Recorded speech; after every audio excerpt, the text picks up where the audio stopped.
Pagi itu, udara di gang sempit tempat tinggal Randy masih dipenuhi bau campuran dari got, asap gorengan, dan debu kering. Tapi bagi Randy, itu semua sudah biasa. Sejak 3 tahun lalu, ia terbiasa memulai hari lebih pagi daripada kebanyakan orang. Dengan seragam lusuh berwarna oranye, sepatu boot karet yang solnya hampir copot, dan gerobak tua, Randy menyusuri jalan kampung sambil menyapa ibu-ibu yang sedang menyapu halaman. "Pagi, Ren.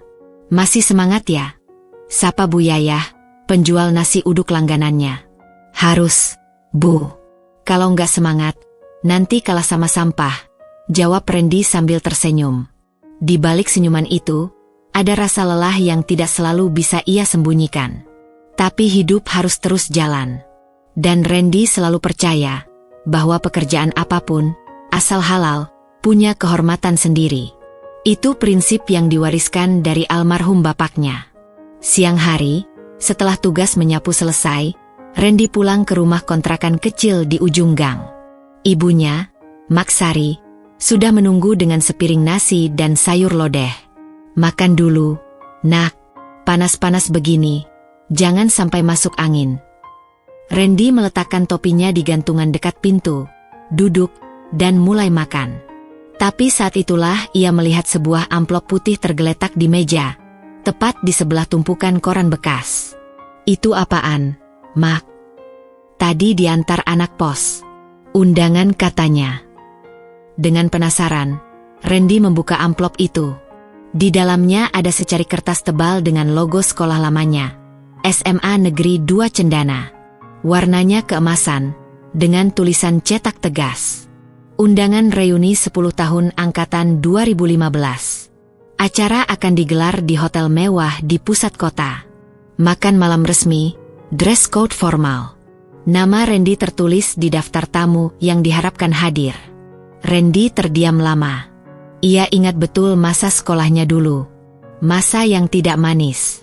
Hampir setiap hari ia datang dengan sepatu bolong, seragam bekas kakaknya, dan perut kosong. Bukan sekali dua kali ia jadi bahan ejekan, ditertawakan karena tak mampu ikut les atau study tour. Salah satu yang paling sering mengoloknya adalah Dimas, anak orang kaya yang jadi ketua kelas dan idola semua guru. "Datang gak, Ren?" tanya ibunya, pelan. Randy mengangkat bahu. "Ngapain, Mak? Mau dipermalukan lagi? Mereka pasti udah sukses semua. Baju bagus, mobil mewah. Aku masih angkut sampah pakai sepeda tua." Mak Sari terdiam sejenak, lalu berkata pelan, "Tapi kamu punya sesuatu yang mereka belum tentu punya. Kamu punya hati yang kuat." Ucapan itu menggantung di udara, tak langsung Randy tanggapi. Di satu sisi, ia merasa tak pantas berada di antara orang-orang yang mungkin sekarang sudah jadi manajer, pengusaha, atau bahkan pejabat. Tapi di sisi lain, ada rasa penasaran yang tumbuh. Ingin tahu, apakah mereka semua benar-benar sudah berubah? Apakah masih ada yang mengenal Randy si tukang sampah? Atau mungkin, justru itulah kesempatan untuk menunjukkan sesuatu. Hari berlalu. Undangan itu tetap tergeletak di meja. Setiap kali Randy lewat, matanya selalu meliriknya. Tak jarang ia berhenti, mengambilnya, membaca ulang, lalu mengembalikannya ke tempat semula. Pada malam keempat sejak menerima undangan itu, Randy duduk di teras rumah, menatap bintang. Ibunya menyusul, duduk di bangku reot di sebelahnya. Lama mereka terdiam, sampai akhirnya Mak Sari membuka suara. "Nak, kamu ingat waktu kecil kamu pengen punya sepatu baru buat upacara bendera? Tapi kita nggak mampu beli. Akhirnya kamu tetap datang upacara pakai sepatu sobek. Waktu itu, kamu tetap berdiri paling tegak." Randy tersenyum pahit. "Iya, Ma. Dan aku tetap jadi bahan ejekan satu kelas. Tapi kamu nggak pernah bolos. Kamu tetap datang. Tetap belajar. Dan sekarang kamu kerja keras tiap hari, bantu orang-orang bersihkan kota. Apa itu masih kurang hebat buat kamu banggakan?" Randy menunduk. Dadanya sesak. Ucapan ibunya benar. Tapi rasa minder itu masih ada. Mengakar kuat. "Aku nggak punya jas, Mak. nggak punya sepatu bagus. Orang ke acara itu pasti bawa mobil. Aku naik sepeda. Lalu kenapa? Biarkan mereka tahu bahwa anak tukang becak yang dulu mereka remehkan, bisa hidup jujur dan bertahan di tengah kerasnya hidup. Itu lebih dari cukup, nak. Malam itu, Randy kembali masuk ke kamarnya dengan kepala penuh suara. Suara masa lalu. Suara ejekan. Tapi juga suara ibunya yang lembut tapi penuh kekuatan. Keesokan harinya, setelah selesai mengangkut sampah dari RT 03, Randy berhenti sejenak di depan kaca spion gerobaknya.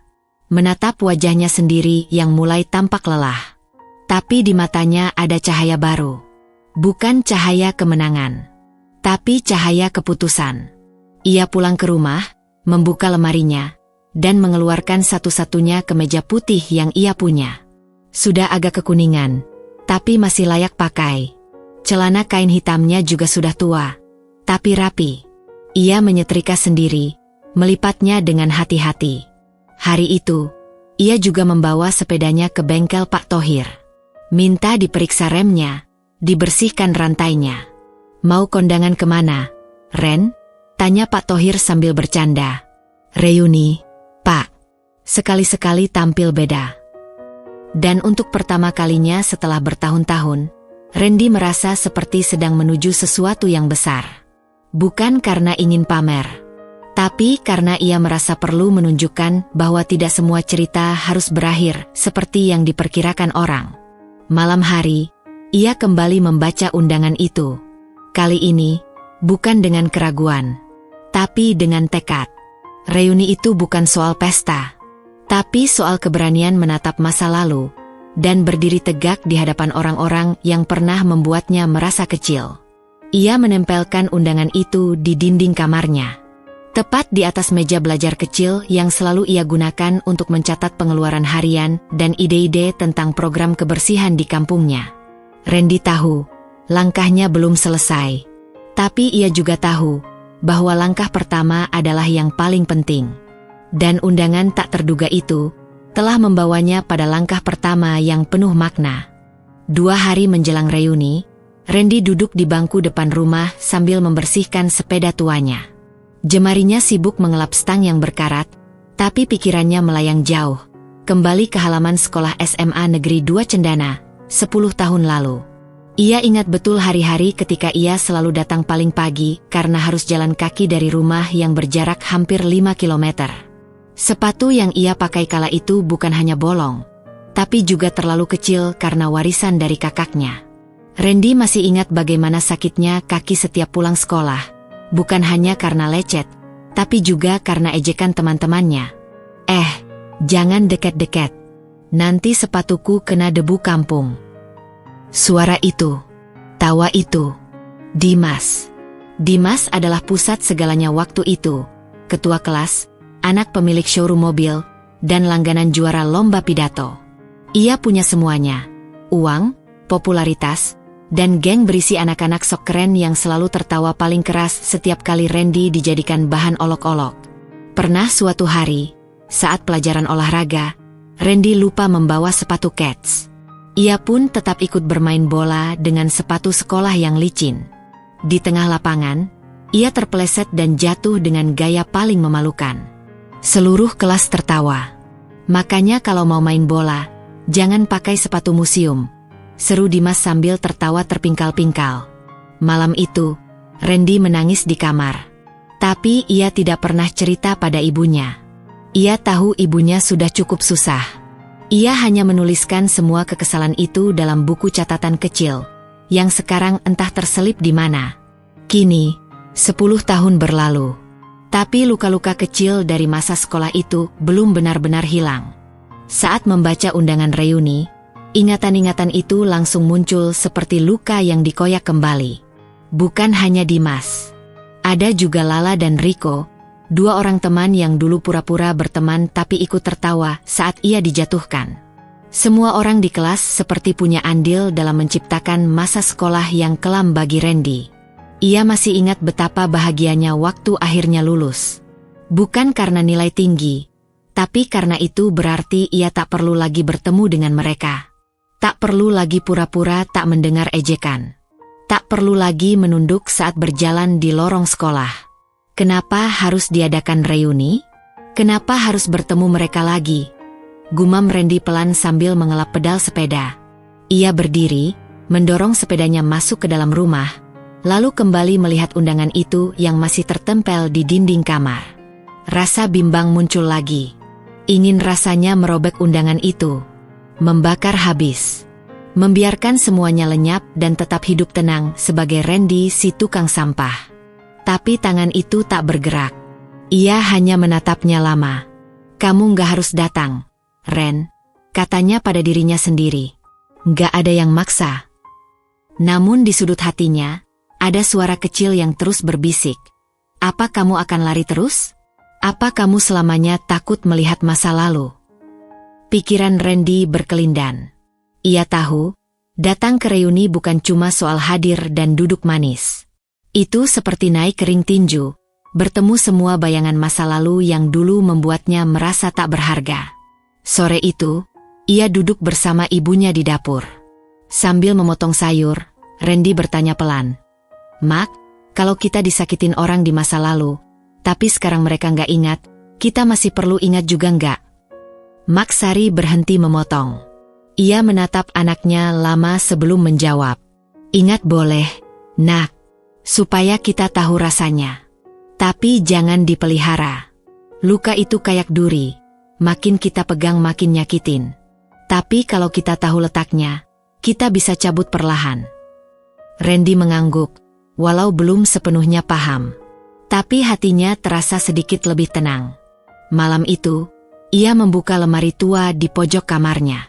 Di sana, di antara tumpukan buku dan pakaian lama, ia menemukan sebuah buku catatan kecil.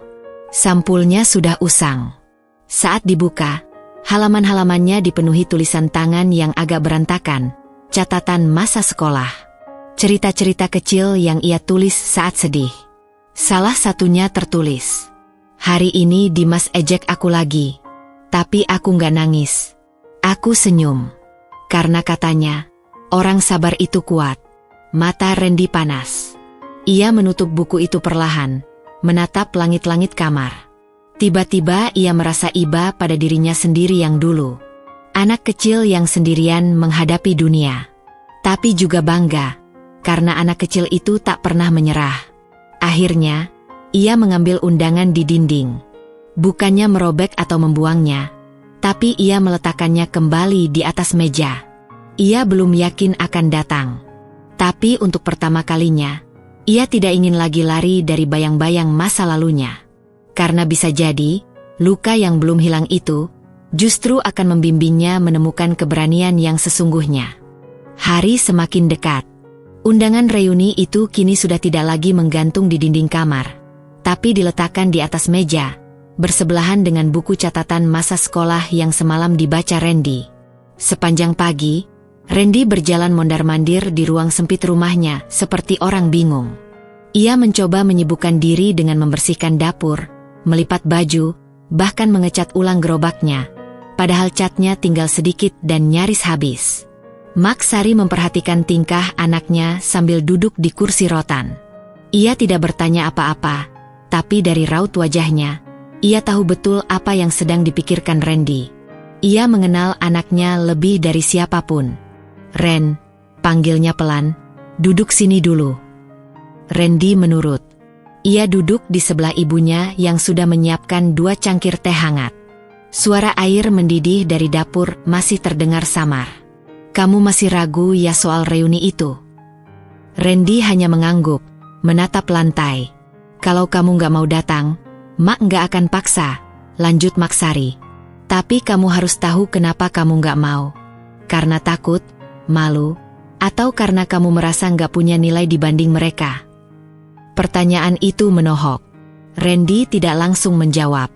Ia menatap cangkir teh yang mengepulkan uap, lalu berkata pelan, aku gak tahu, Mak. Aku cuma merasa kecil.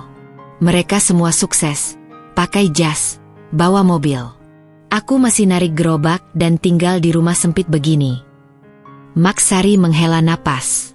Tangannya meraih tangan anaknya.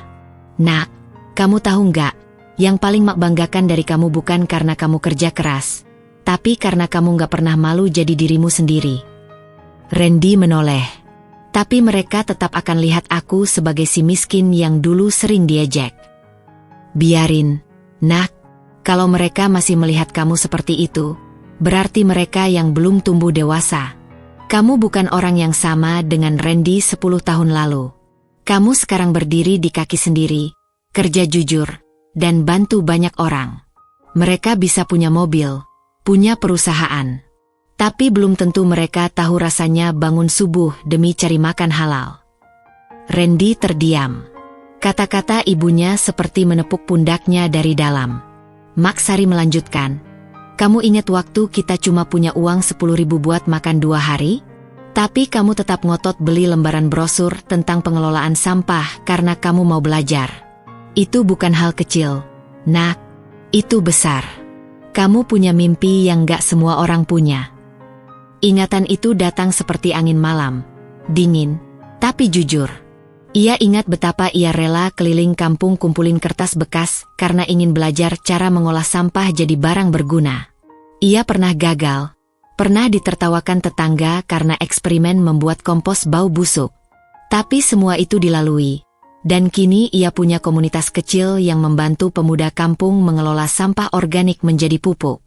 Randy mengangguk perlahan, tapi matanya tetap tampak ragu. Aku cuma takut, Mak. Takut nanti mereka ejek lagi. Takut dihina di depan orang banyak. Mak Sari tersenyum. Rasa takut itu wajar. Tapi jangan biarkan itu mengatur hidup kamu. Kadang yang kita butuhkan cuma satu langkah kecil untuk berdiri tegak. Ia bangkit dan berjalan ke dalam kamar. Beberapa saat kemudian, ia kembali membawa sebuah kotak kayu kecil. Ini punya bapakmu, katanya sambil menyerahkannya ke Randy. Dalam kotak itu, ada sebuah dasi hitam polos dan jam tangan tua yang sudah mati. Bapakmu dulu pakai ini waktu wawancara kerja pertama kali. Dia juga minder waktu itu, Ren. Tapi dia tetap datang. Dan pulang dengan senyum, walau akhirnya nggak diterima kerja. Dia bilang, yang penting aku berani mencoba. Randy memandangi dasi dan jam tangan itu. Benda-benda sederhana, tapi menyimpan cerita besar.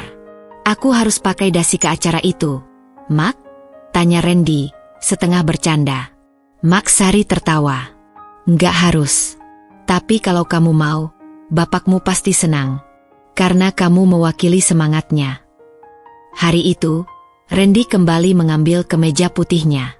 Ia menyetrikanya dengan hati-hati. Celana hitam tua yang sebelumnya nyaris tak pernah dipakai kini tergantung rapi. Sepatunya yang mulai sobek ia tambal semalam dengan lem dan benang jahit. Ia melihat bayangannya di cermin. Masih Randy yang sama, tapi entah kenapa kini ia terlihat lebih tegak, lebih siap. Sore harinya, ia menyambangi bengkel sepeda milik Pak Thohir lagi. Pak, bisa pasangin keranjang depan yang lebih kuat? Buat bawa tas. Besok saya mau pergi agak jauh. Pak Thohir melirik Randy dengan heran. Kemana emangnya, Ren? Randy tersenyum. Reuni sekolah, Pak. Pak Thohir tertawa kecil. Wah, mantap. Kasih lihat ke mereka bahwa tukang sampah juga bisa punya harga diri. Malam itu, sebelum tidur, Randy menulis sesuatu di buku catatan kecilnya. Besok aku akan datang. Bukan untuk pamer, tapi untuk menghormati diriku sendiri. Karena aku sudah bertahan sejauh ini.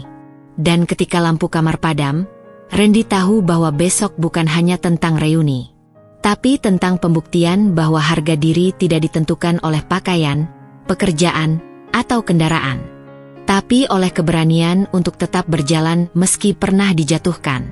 Ia tak tahu apa yang akan terjadi di sana. Tapi satu hal yang pasti, ia akan datang. Dengan sepeda tuanya. Dengan kemeja putih yang bersih. Dan dengan keyakinan baru dalam dada. Hari yang dinanti pun tiba.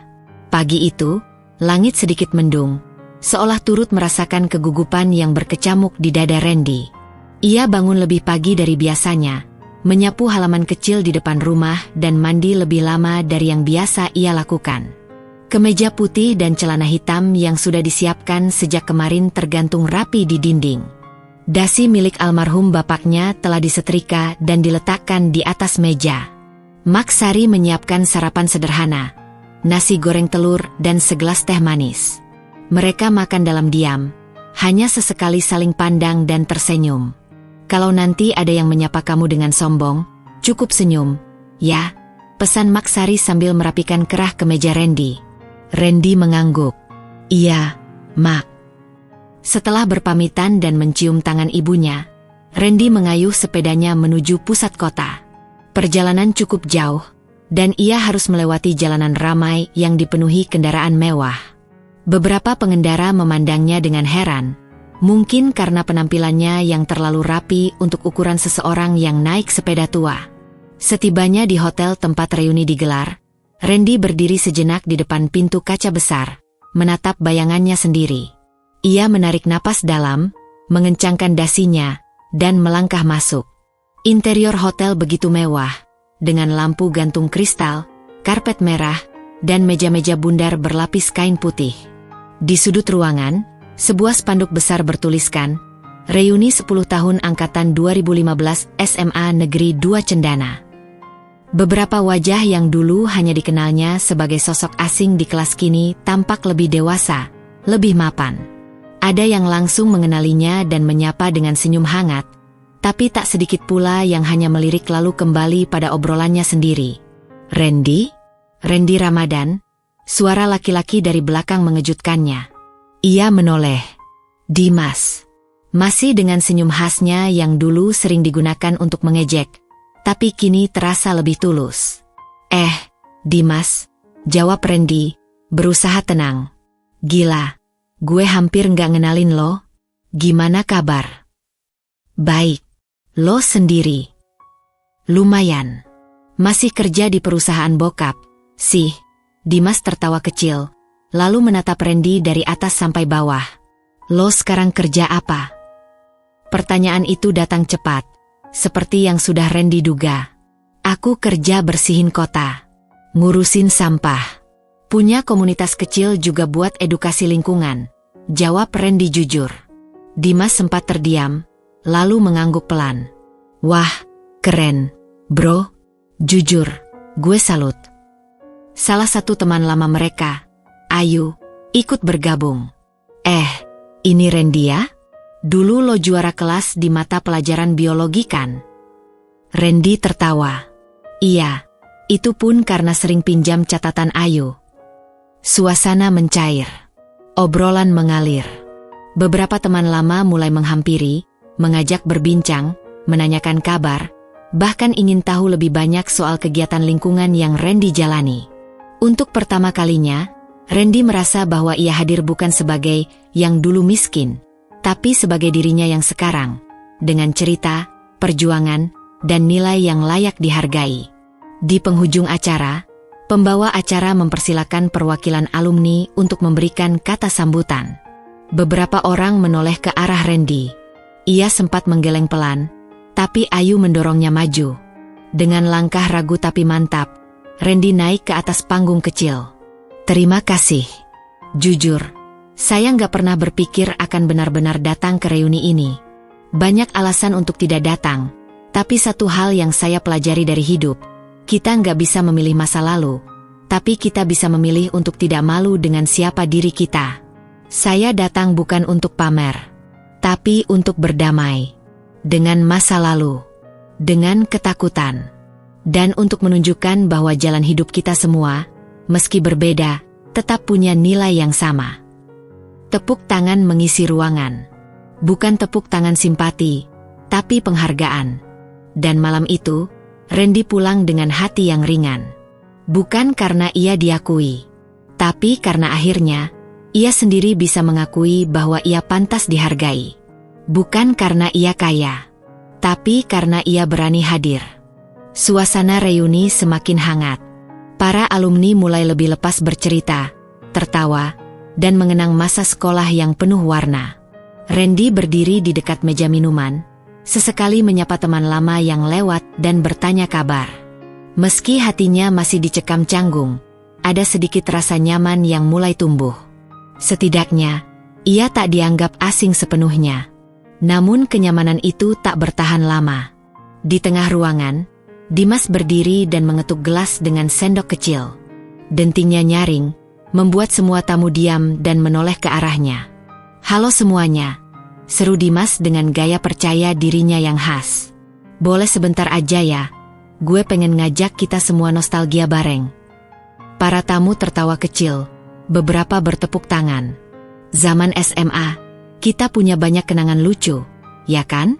Nah, gue inget banget satu temen kita yang, bisa dibilang paling rajin.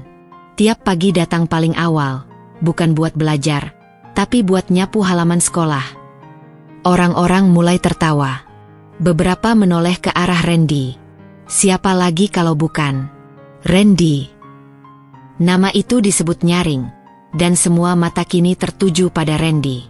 Ia berdiri kaku, masih memegang gelas teh yang kini tak berasa apa-apa di lidahnya. "Coba-coba," lanjut Dimas sambil tertawa. "Ren, lo masih inget nggak dulu lo sering ngumpulin botol plastik bekas di kantin? Katanya sih buat eksperimen. Tapi kita semua tahu itu karena lo pengen hemat uang jajan." Tawa kembali meledak. Lebih keras dari sebelumnya. Kali ini tidak semua tawa terdengar hangat. Beberapa bernada ejekan, sebagian terdengar ragu. Randy tetap diam. Matanya menatap lurus ke Dimas, namun bibirnya tak berkata apa-apa. Tangannya mencengkeram gelas sedikit lebih kuat. Tapi serius, sekarang lo keren banget loh, Ren," lanjut Dimas dengan nada yang setengah bercanda, setengah merendahkan. "Lo bisa sukses juga dari sampah. Itu inspirasi banget. Harusnya kita undang dia kasih pelatihan. Gimana caranya jadi tukang sampah profesional?" Tawa ketiga pecah. Kali ini disertai beberapa bisik-bisik dan senyum simpul yang menyakitkan. Ayu yang duduk tidak jauh dari Randy menoleh ke arah Dimas dengan pandangan tajam. Tapi ia tidak bicara. Begitu juga Bu Rina yang baru saja datang terlambat dan berdiri di belakang ruangan. Wajahnya menegang melihat suasana yang berubah. Randy tidak bergerak dari tempatnya. Di dalam dadanya, ada gejolak yang sulit dijelaskan. Malu, marah, kecewa. Tapi ia juga sadar bahwa ini adalah saatnya ia diuji. Bukan soal siapa yang menertawakannya, tapi soal siapa dirinya sekarang. Ia menatap sekeliling. Beberapa wajah memalingkan pandangan, merasa tidak enak. Beberapa yang lain masih tertawa kecil, tidak sadar bahwa apa yang dilakukan Dimas lebih mirip perundungan daripada lelucon reuni. Tanpa berkata apa-apa, Randy menaruh gelasnya di meja dan perlahan melangkah keluar ruangan. Ia butuh udara. Di teras hotel, ia berdiri menatap jalan raya yang mulai sepi. Angin malam berhembus pelan. Ia menghela napas panjang, mencoba menenangkan hatinya. Tiba-tiba suara lembut terdengar dari belakang. "Randy." Ia menoleh. Bu Rina berdiri di sana, mengenakan blazer sederhana dan jilbab biru langit. Senyum kecil menghiasi wajahnya, tapi matanya berkaca-kaca. "Bu Rina, maaf ya, saya datang terlambat, tapi saya lihat semuanya." Randy menggeleng. "Saya nggak apa-apa, Bu." "Kamu tetap sama seperti dulu," ujar Bu Rina. "Tetap sabar, meski disakiti. Tapi sekarang, kamu jauh lebih kuat." Mereka berdiri dalam diam sejenak. Suara dari dalam ruangan masih terdengar samar. "Kamu tahu," lanjut Bu Rina, "orang seperti Dimas memang sering lupa bahwa di balik kesederhanaan, ada keteguhan hati yang gak bisa dibeli." Randy mengangguk. "Saya datang bukan untuk dihargai, Bu. Saya cuma ingin menunjukkan kalau saya tidak malu jadi diri saya sendiri." Bu Rina tersenyum. "Dan kamu sudah melakukan itu dengan sangat baik." Beberapa saat kemudian, panitia acara keluar dan memanggil Randy. "Mas Randy, sebentar lagi giliran Mas untuk maju ke panggungnya. Sebagai alumni paling inspiratif." Nada suara panitia terdengar canggung, seolah menyesali sindiran Dimas sebelumnya. Tapi Randy hanya mengangguk pelan. Baik, saya siap. Dan malam itu, langkah Randy kembali masuk ke ruangan. Kali ini, bukan untuk mendengar tawa, tapi untuk membuat mereka semua mendengar. Ia tidak akan membalas dengan kemarahan. Ia akan membalas dengan cerita. Dan kisah itu baru akan dimulai. Lampu ruangan meredup perlahan. Musik pengiring berhenti. Seorang panitia wanita naik ke panggung kecil di depan ruangan dan memegang mikrofon. Semua tamu mulai memusatkan perhatian ke sana. Selamat malam, teman-teman semua, ucapnya ramah. Terima kasih sudah hadir di malam yang sangat spesial ini. Sebelum kita tutup sesi utama, kami ingin memberikan kesempatan kepada salah satu alumni kita yang, sangat menarik perhatian. Beberapa orang mulai berbisik. Suasana yang semula sedikit canggung pasca candaan Dimas, kini dipenuhi rasa penasaran. Kami ingin memanggil ke panggung alumni yang, menurut kami, pantas diberi gelar alumni paling unik malam ini. Teman-teman, beri sambutan hangat untuk Randy. Ruangan hening selama beberapa detik. Kemudian disusul tepuk tangan. Ada yang ragu, ada yang tulus, ada pula yang hanya ikut-ikutan. Randy, yang duduk di barisan belakang bersama Bu Rina, mengangkat wajahnya perlahan. Sekilas, matanya mencari Dimas. Sosok itu tampak tersenyum setengah, seperti baru saja memberi panggung kepada bahan tertawaan selanjutnya. Bu Rina menepuk lembut bahu Randy. Bicara dari hatimu, Ren. Gak perlu jadi orang lain. Dengan langkah tenang, Randy berdiri. Ia tidak terburu-buru. Ia merapikan kemejanya, mengatur napas, dan berjalan menyusuri lorong sempit di antara meja-meja bundar. Beberapa pasang mata mengikutinya. Ada yang memandang penuh rasa ingin tahu, ada pula yang menahan senyum sinis. Ia menaiki tangga kecil ke panggung. Mikrofon telah disiapkan. Sinar lampu menerpa wajahnya. Dari atas panggung, ia bisa melihat seluruh ruangan. Kursi, meja, wajah-wajah yang dulu hanya mengenalnya sebagai si miskin penyapu sekolah. Panitia menyerahkan mikrofon padanya. Silakan, Mas Randy. Randy mengangguk singkat. Ia berdiri di sana, diam selama beberapa detik. Suasana hening. Hanya terdengar dengung pendingin ruangan. Ada yang bilang saya alumni paling unik, katanya membuka. Suaranya tenang, tidak keras, tapi cukup jelas terdengar hingga ke belakang ruangan. Saya nggak tahu pasti apa maksudnya.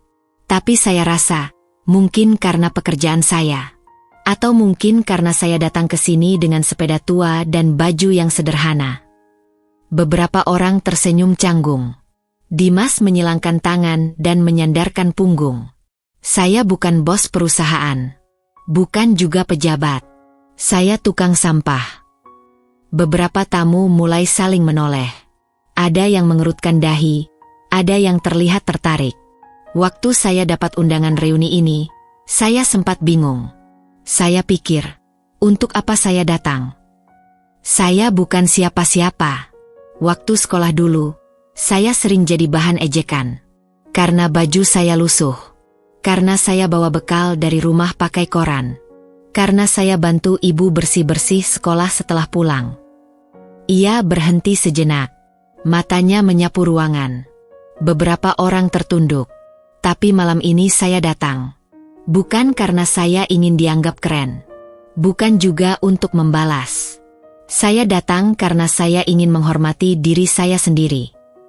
Kata-kata itu menggantung di udara. Saya kerja sebagai tukang sampah sejak lulus sekolah. Awalnya saya malu. Tapi kemudian saya sadar, pekerjaan saya adalah bagian penting dari kota ini. Sampah yang gak diurus bisa jadi penyakit. Bisa merusak lingkungan. Saya mulai belajar. Dari brosur, dari internet di warnet, dari percobaan-percobaan sendiri. Beberapa kepala mulai mengangguk. Ekspresi wajah para tamu perlahan berubah. Saya kumpulkan teman-teman pengangguran di kampung. Saya ajak mereka bikin pupuk kompos dari sampah organik. Kami jual ke petani di luar kota. Lalu kami bikin bank sampah. Sekarang, ada 12 orang yang kerja bareng saya. Mereka dulunya nganggur. Sekarang bisa bantu keluarganya. Tepuk tangan kecil terdengar dari sisi kanan ruangan. Disusul oleh yang lain. Kali ini, lebih tulus. Saya tahu, di ruangan ini ada banyak orang hebat. Punya jabatan, punya perusahaan. Tapi saya percaya, ukuran keberhasilan bukan cuma soal seberapa besar gaji kita, tapi seberapa besar manfaat kita untuk orang lain. Tepuk tangan lebih besar menggema. Dimas melirik ke kiri dan kanan, terlihat tidak nyaman. Randy melanjutkan dengan tenang, "Saya tidak malu jadi tukang sampah. Karena dari pekerjaan itu, saya belajar tentang tanggung jawab, tentang harga diri, dan tentang bagaimana mencintai kampung tempat saya lahir." Bu Rina yang duduk di belakang menutup mulutnya. Matanya berkaca-kaca. "Saya berdiri di sini bukan untuk cari simpati. Tapi saya ingin bilang ke semua orang, termasuk ke diri saya sendiri, bahwa tidak ada pekerjaan yang rendah kalau dilakukan dengan hati yang jujur." Tepuk tangan pecah. Kali ini menyeluruh.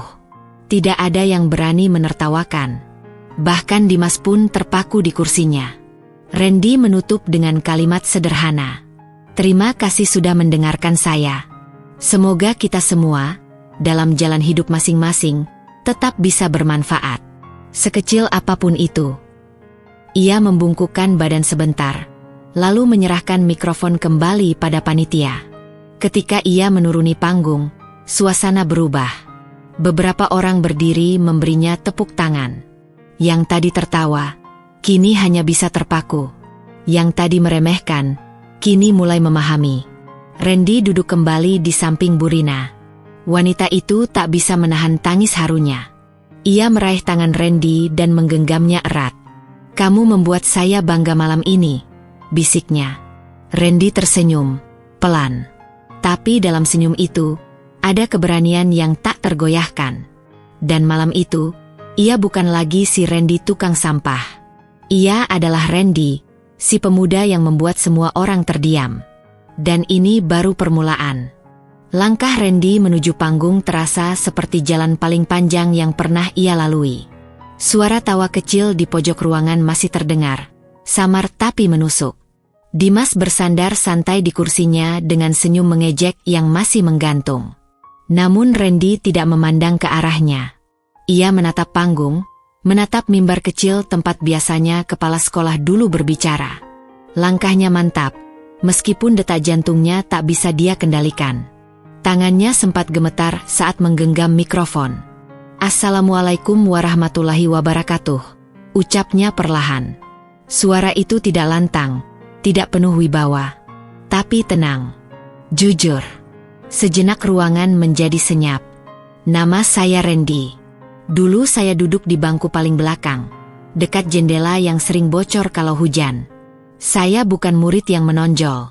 Tidak pernah jadi juara kelas. Tidak aktif di organisasi. Bahkan sering dianggap tidak ada." Beberapa tamu mulai saling melirik. Yang lain menunduk. "Setelah lulus, saya tidak kuliah. Saya kerja bantuin orang ambil sampah.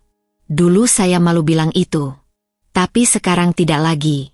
Karena dari pekerjaan itu saya belajar arti kehidupan."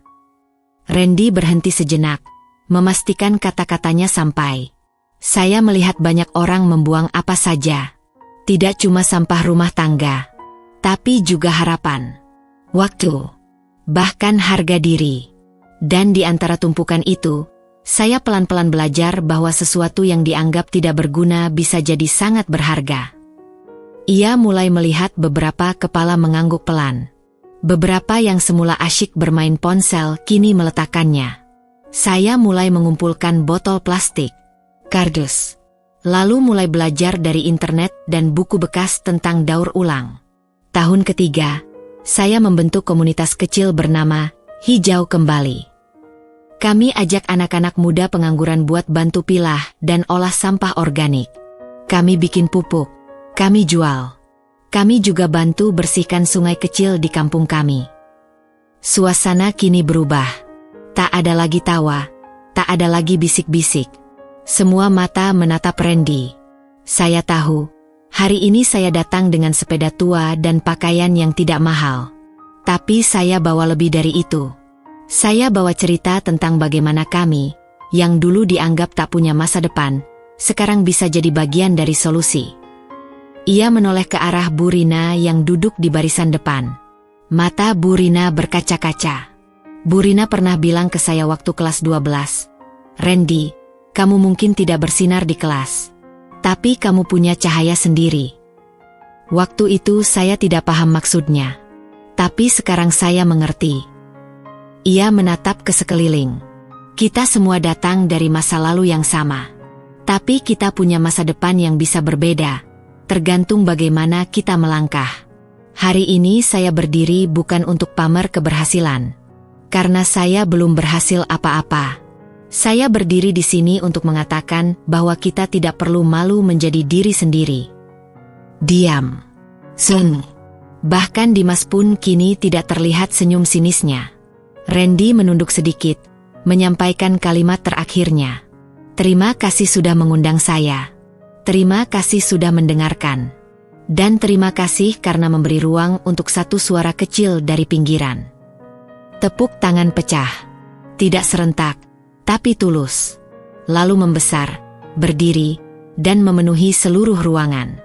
Randy menunduk pelan.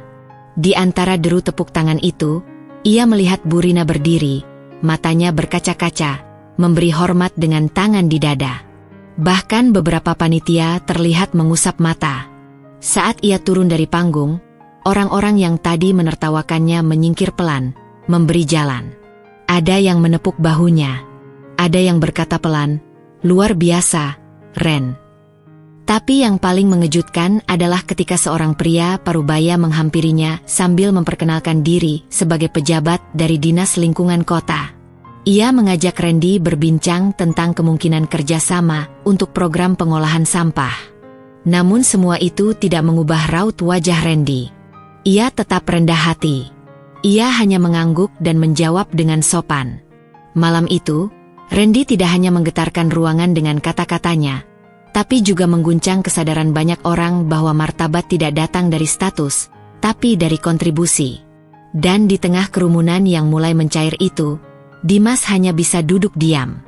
Tak ada lagi komentar, tak ada lagi ejekan. Hanya diam yang penuh arti. Randy telah berbicara. Dan semua akhirnya benar-benar mendengar. Seketika setelah Randy turun dari panggung, suasana ruangan berubah. Tidak ada lagi tawa sinis atau bisik-bisik penuh ejekan. Yang ada hanyalah sorot mata yang berbeda, penuh kagum dan malu. Orang-orang yang sebelumnya memalingkan wajah kini menatapnya dengan rasa hormat. Tapi tidak semua orang bisa menerima perubahan itu dengan mudah. Dimas, yang sejak awal paling vokal menyindir Randy, tampak gelisah di kursinya. Ia mencoba tersenyum seolah tak terpengaruh, tapi wajahnya tak bisa menyembunyikan rasa tak nyaman. Randy melangkah perlahan menuju tempat duduknya. Beberapa orang menepuk bahunya atau mengangguk sebagai bentuk penghormatan. Salah satu panitia menyodorkan botol air mineral dan berkata pelan, "Keren banget, Ren." Belum sempat Randy menjawab, Dimas berdiri dari kursinya.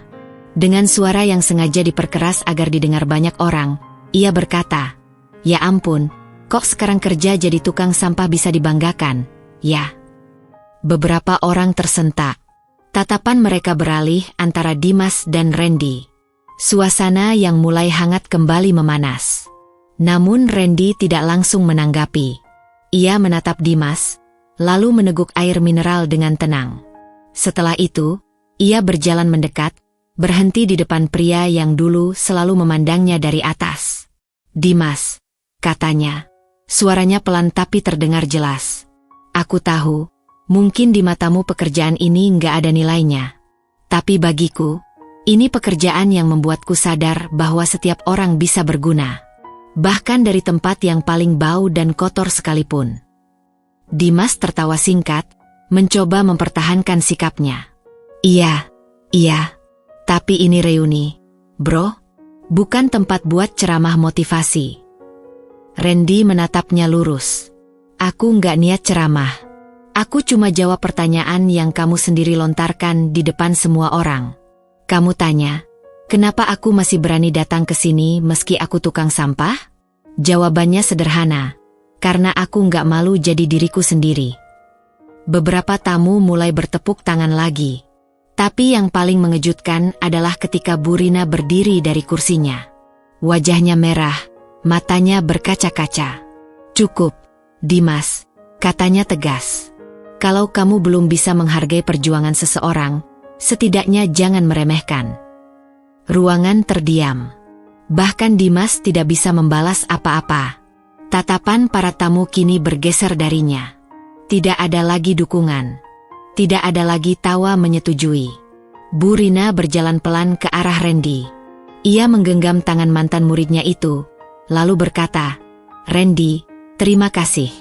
Kamu telah memberikan pelajaran yang lebih berharga dari apapun yang pernah kami ajarkan di sekolah." Air mata mengalir di pipi wanita parubaya itu. Beberapa tamu lainnya juga tampak menunduk, merasa tersentuh. Seorang ibu yang dulu satu kelas dengan Randy menghampiri. "Randy, aku malu banget. Dulu aku ikut-ikutan ngeledek kamu. Tapi sekarang, aku bangga bisa pernah sekelas sama kamu." Satu persatu, tamu-tamu lain datang. Ada yang meminta maaf, ada yang sekadar memberi salam hangat. Dimas tetap berdiri di tempatnya, tapi kini lebih seperti patung yang kehilangan arah. Tidak ada satupun yang memperhatikannya lagi. Randy menerima semua itu dengan kepala tegak, tapi tidak sedikit pun ia membusungkan dada. Senyumnya tetap sederhana.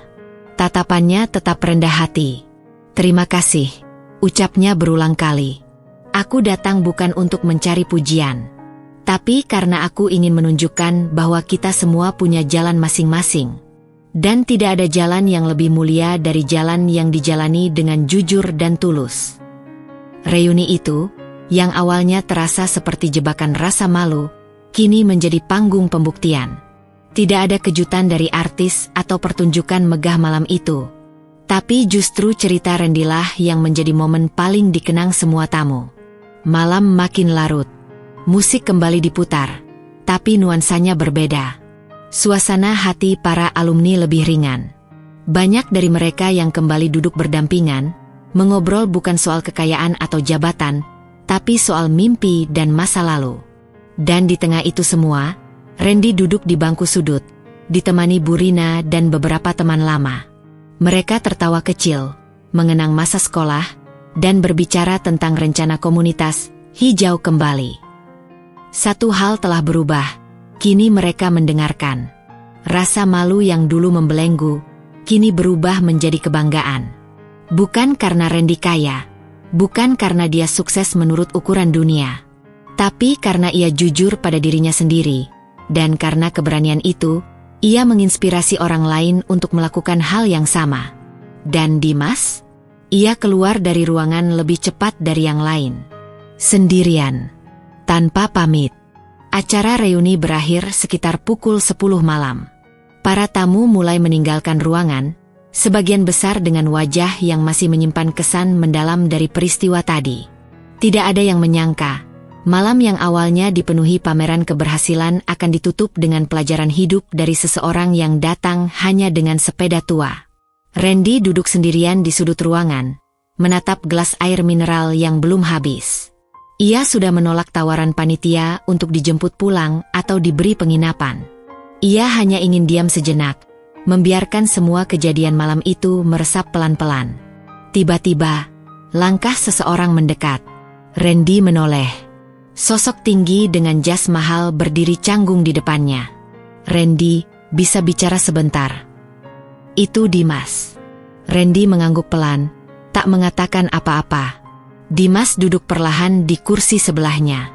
Untuk pertama kalinya, wajah pria itu tak menyimpan keangkuhan.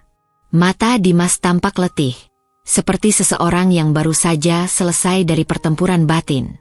Aku mau minta maaf." "Hening. Aku tahu semua yang aku lakukan ke kamu sejak sekolah sampai tadi malam salah. Aku dulu ngerasa paling hebat, paling tinggi. Tapi pas kamu ngomong di panggung tadi, aku Aku malu sendiri. Randy masih diam. Tapi tidak dengan tatapan sinis. Ia hanya menunggu. Sabar. Aku cuma mau kamu tahu, aku iri. Perkataan itu membuat Randy sedikit terkejut. Dimas melanjutkan. Iya, iri. Kamu bisa jujur jadi dirimu. Bisa merasa cukup meski gak punya apa-apa. Aku? Selama ini cuma pura-pura kuat. Mobil mewah, bisnis besar. Semua itu aku pakai buat tutupin kekosongan.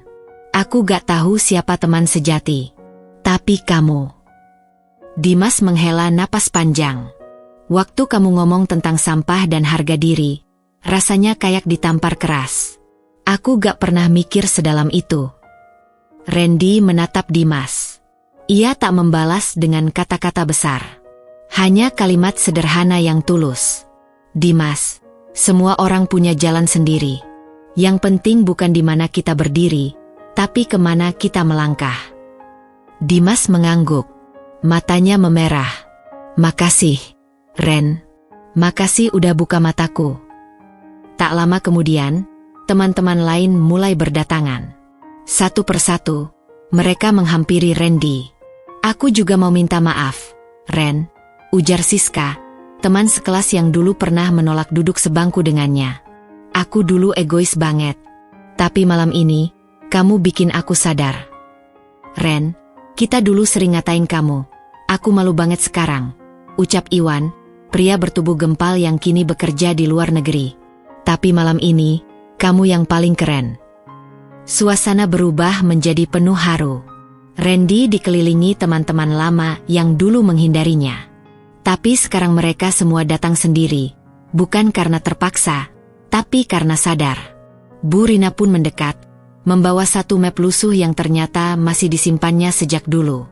Ini tugas karya tulis kamu waktu kelas 12. Judulnya, Mimpi di Balik Tempat Sampah. Waktu itu saya tahu, kamu punya cara berpikir yang beda. Saya simpan ini, karena saya yakin suatu hari kamu akan temukan panggungmu sendiri. Randy menerima map itu dengan senyum tipis. Terima kasih, Bu. Tanpa Ibu, mungkin saya gak berani jadi diri sendiri. Malam itu tak ada musik lagi, tak ada kemewahan.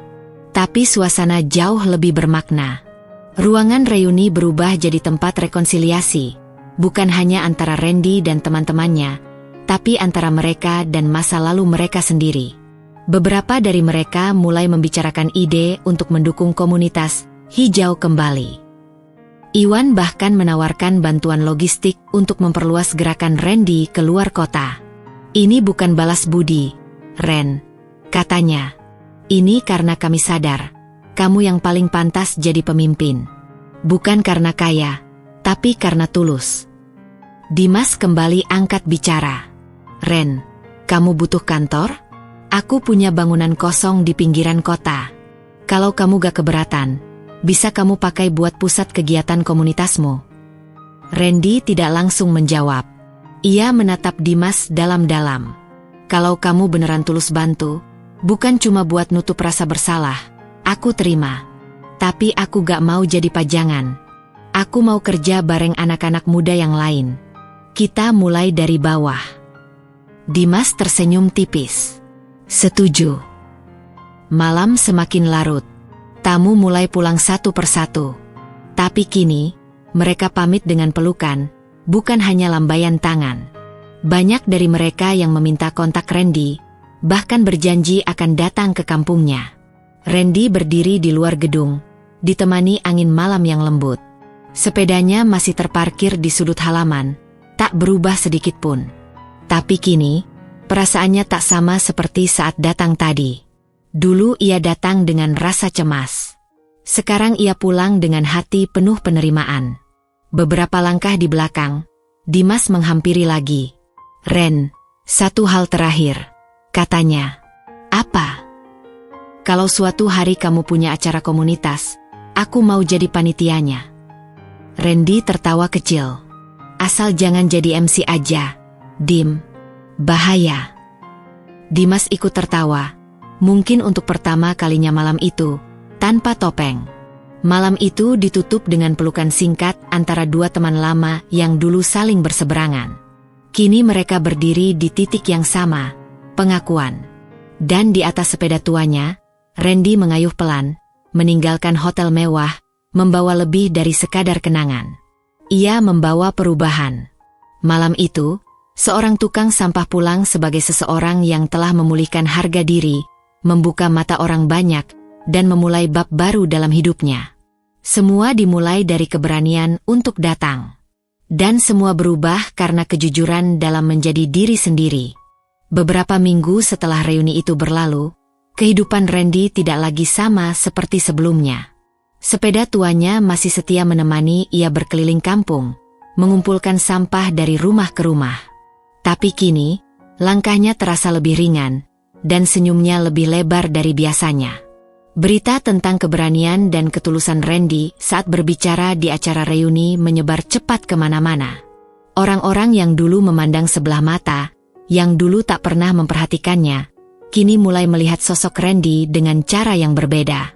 Mereka melihat bukan lagi seorang tukang sampah biasa, melainkan seseorang yang punya hati besar dan punya keberanian untuk berubah dan mengajak banyak orang ikut berubah.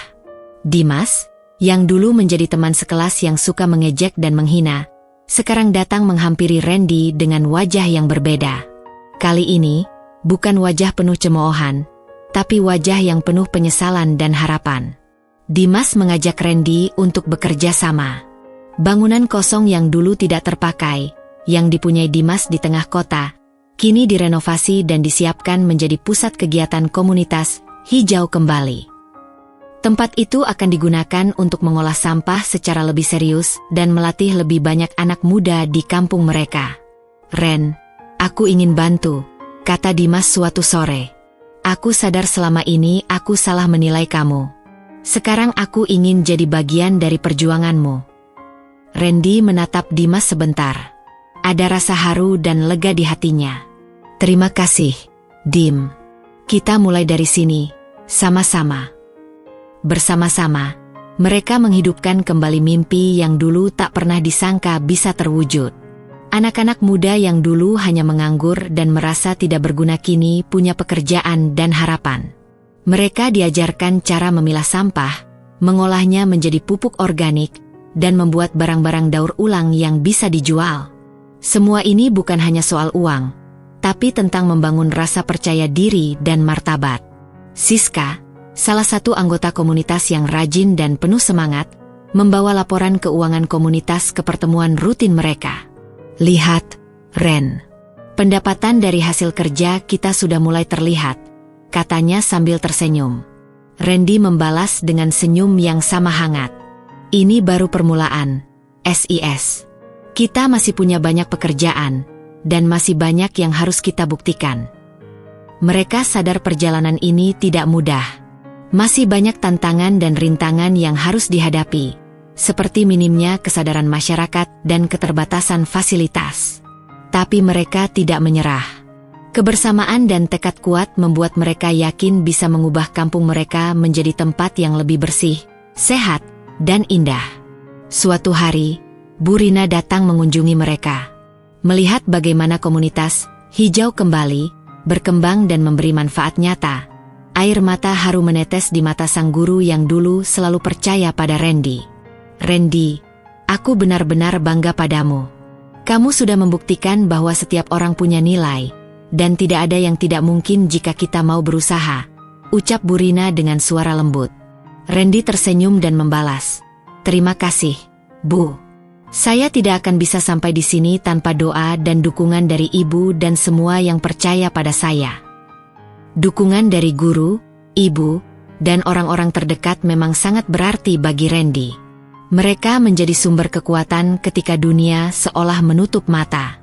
Lebih dari itu, perhatian pemerintah kota mulai datang. Mereka melihat potensi besar yang ada dalam komunitas ini. Program pengolahan sampah yang dijalankan Randy mendapat bantuan dana dan fasilitas. Tidak hanya itu, Randy dan teman-temannya diundang untuk berbicara dalam berbagai acara tentang pentingnya menjaga lingkungan dan memberdayakan masyarakat lewat pengelolaan sampah. Randy yang dulu hanya dikenal sebagai tukang sampah kampung, kini menjadi pembicara yang inspiratif. Kata-katanya menggugah hati banyak orang, terutama para pemuda yang sedang mencari jalan hidup. Ia tidak sombong atau membanggakan diri, tapi selalu berbagi cerita dengan sederhana dan jujur, bahwa semua orang bisa berubah dan memberi dampak positif. Di malam hari, saat duduk bersama ibunya di depan rumah sederhana mereka, Randy merenung jauh. Dia menatap sepeda tuanya yang masih setia menemaninya berkeliling. "Ibu," katanya pelan, "aku ingin berterima kasih. Tanpa ibu, aku mungkin masih ragu untuk mencoba." Ibu Randy hanya tersenyum hangat dan memeluknya erat. "Anakku, kamu sudah mengajarkan ibu tentang arti keberanian dan harga diri yang sesungguhnya." Kini Randy tahu bahwa martabat bukanlah soal pekerjaan atau penampilan. Martabat adalah soal hati yang tulus dan kerja keras untuk membuat perubahan. Dia telah melewati masa-masa terberat dalam hidupnya, dari merasa minder dan takut menjadi sosok yang penuh percaya diri dan menjadi panutan. Cerita Randy pun menjadi inspirasi bagi banyak pemuda di kampungnya, bahkan di luar kota mereka. Mereka belajar bahwa dari sesuatu yang dianggap kecil dan remeh, seperti sampah, bisa lahir harapan dan masa depan yang cerah. Dengan sepeda tuanya yang sederhana, komunitas yang terus berkembang, dan dukungan yang semakin meluas, Randy terus mengayuh langkahnya. Ia membawa semangat dan perubahan kemanapun ia pergi. Seorang tukang sampah yang dulu diremehkan, kini menjadi pahlawan lingkungan yang membanggakan banyak orang. Bukan harta, bukan status yang menentukan, tapi keberanian, ketulusan, dan kejujuranlah yang membuka jalan untuk mengubah dunia. Dan semuanya bermula dari sebuah undangan reuni yang tak terduga.